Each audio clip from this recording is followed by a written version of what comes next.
โอเคสบายดีทุกคนเนาะคลิปนี้เขาจะมาสอนวิธีการซื้อเหรียญบิตคอยน์เอาไว้เก็บเมียนนั่นเองเนาะทุกคนเนาะ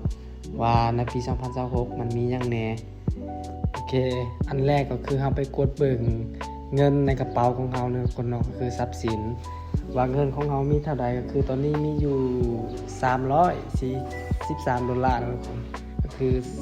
343 USDT นั่นเองโอเคแล้วก็เข้าไปในที่ตลาดนะคนแล้วก็พิมพ์ว่า BTC ก็คือ Bitcoin นะทุกคนเนาะเพราะว่าเขาอยากได้เหรียญ Bitcoin โอเคจากนั้นเอากลับมาเบิ่งกราฟ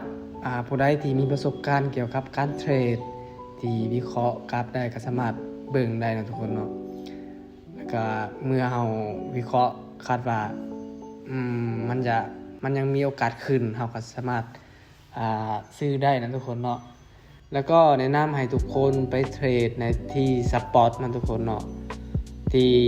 ดังเทิงนะที่มันเขียน SPOT นะสปอตเพราะว่ามันจะปลอดภัยหลายกว่าแล้วก็ความเสี่ยงมันต่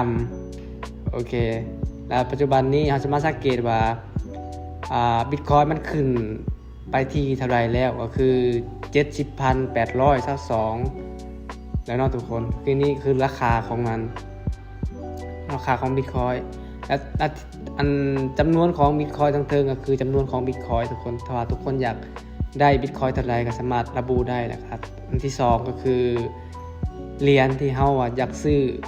ว่าพอจะอยากซื้อเท่าไรก็คือสมมุติว่าเขาอยากซื้อ10เหรียญราคาทั้งเทิงมันจะออกว่าเราจะได้ Bitcoin อยู่ที่ 0.0014 นั่นนะทุกคนโอเคเมื่อเราพอใจแล้วเราสามารถกดซื้อเลยก็ได้นะทุกคนเนาะแล้วก็นี่คือวิธีที่1ที่เราสามารถซื้อได้เลยก็คือในราคาปัจจุบันทุกคนก็คือ 70,827.44 เนาะทุกคนก็คือราคาในปัจจุบันอันนี้เป็นวิธีที่1แล้วก็วิธีที่2ก็คือเราบ่อยากได้ในราคานี้แต่ว่าเราอยากได้อยู่ที่ราคา827.44 สมมุติเขาอยากได้65,827.44 ก็สามารถวางได้แล้วก็ระบุว่าจำนวนเงินที่เราอยากเสียเราสามารถเสียเท่าใดสมมุติว่าเขาอยากเสียอยู่ที่ 50% ของพอร์ตค่อยหรืออาจจะเป็น 25% ของเงินในกระเป๋าของข่อยก็สามารถระบุได้คือข่อยสิยกตัวอย่างใน 50% โอเคเมื่อเรากดซื้อแล้วมันก็จะออกคำสั่งให้เราอยู่รูมนะทุกคนเนาะก็คือ65,827.44 และเมื่อราคามันลงอยู่ที่ 65,827 มันก็จะออกออเดอร์ให้เราอย่างอัตโนมัติเลยนะทุกคนเนาะถ้าว่าเราบ่อยากให้ครับถ้าว่าเราบ่อยากได้เราก็สามารถยกเลิกได้ทุกคนมันก็ยกเลิกให้เราโอเคแล้วก็ค่อยสิซื้อยกตัวอย่างในราคาปัจจุบันให้ทุกคนเบิ่งก็คือราคาอยู่ที่ 70,800 ปลายนี่แหละโอเคค่อยกับปรับในราคาปัจจุบันแล้วก็วางจำนวนเงินที่ค่อยต้องการอยากซื้อก็คือค่อยยกตัวอย่างค่อยอยากซื้ออยู่ที่10เหรียญนี่คือยกตัวอย่างเด้อทุกคนเด้อโอเคนะครับกดไปเลยกดซื้อไปเลยทุกคนโอเคจากนั้นก็ถ้าโอเคได้แล้วทุกคนก็คือออเดอร์ของเราได้แล้วมันแจ้งแบบนี้ก็คือได้แล้วทุกคนแล้วก็ออเดอร์ของเรามันจะอยู่ไซส์ก็คืออยู่ในถือครองเด้อทุกคนเด้อกดไป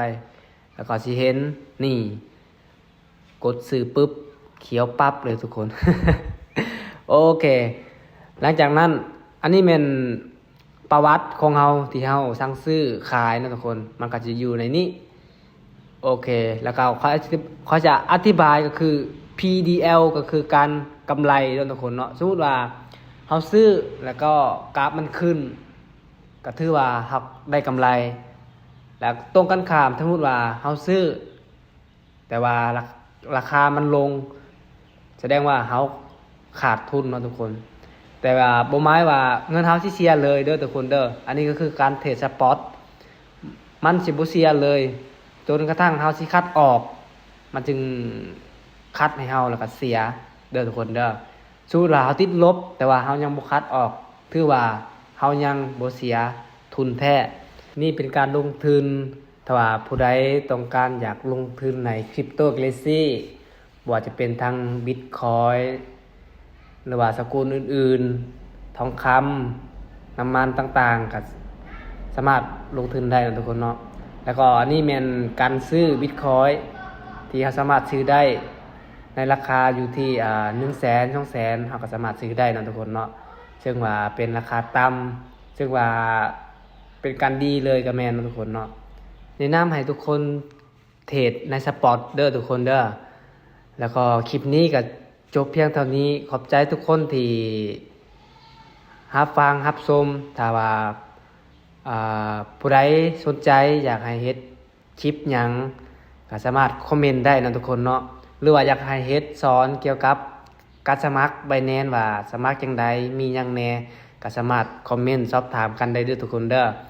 แล้วก็อยากฝากให้ทุกคนไปติดตามช่องให้เด้อทุกคนเนาะเพื่อจะเป็นกำลังใจอยากเฮ็ดคลิป EP ต่อไปโอเคถ้าว่าคลิปนี้มีประโยชน์ก็ขอบใจทุกคนที่รับฟังรับชมจนจบ